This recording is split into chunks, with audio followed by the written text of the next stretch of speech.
Hey guys, it's Chris Singh here back from CNH Small just for another informative review video. This one deals with another machine we had here this past, I think it's past Friday over here. This is a Generac GP series. It's a GP 3250 generator. This is a small portable generator that you'd be using for on a job site if you need some small equipment like power, like tools, like a small air compressor, stuff of that nature. It's not a bigger industrial style one like the 10 to 15, 18 horsepower ones are. This is basically adequate to run small applications. You got a fan, a radio, maybe even a small refrigerator out there for that. And this thing has a Chinese engine on it. These things are basically sourced, I believe, directly from China out here.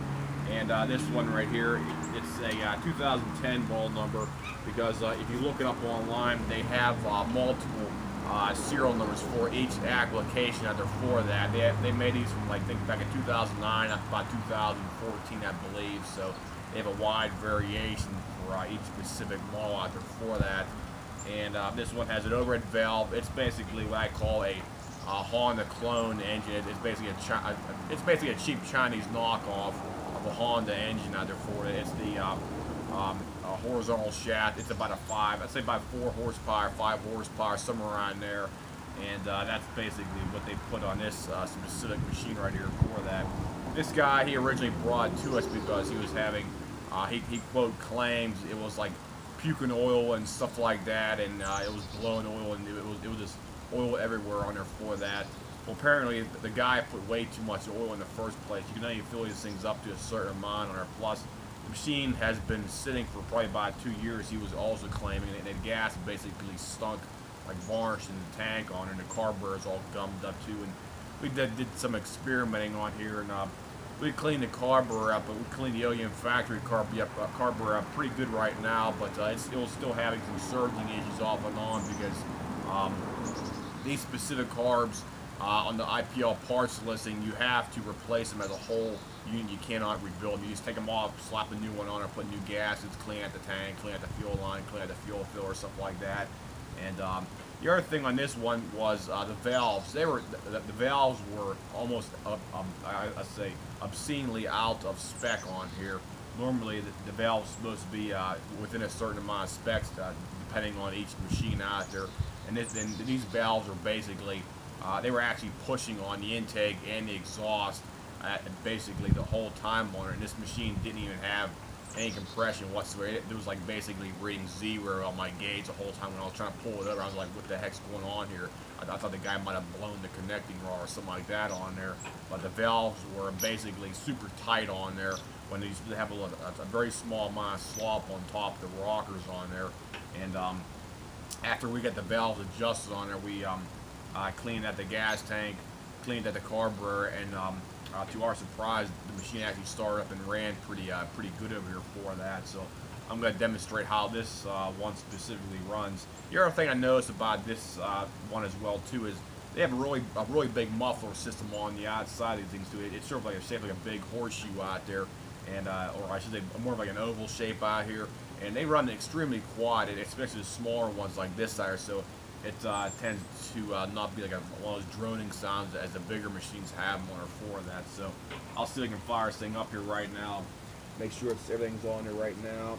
Gas is on. Fire this thing up here for you guys.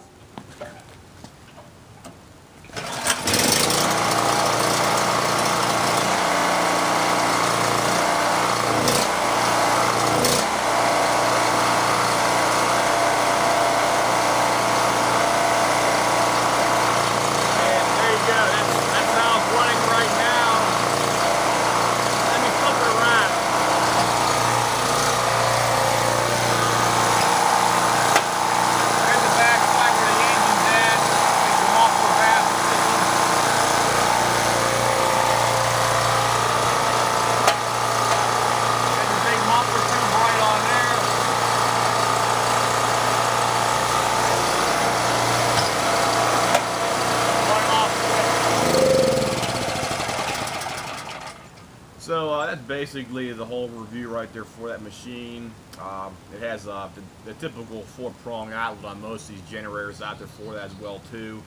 Got your top mounted gas tank on here. You got your what do you want to call it, a gas tank gauge on there as well too, for seeing how much gas you got left in there. These things hold about 5 gallons on for this specific one right here.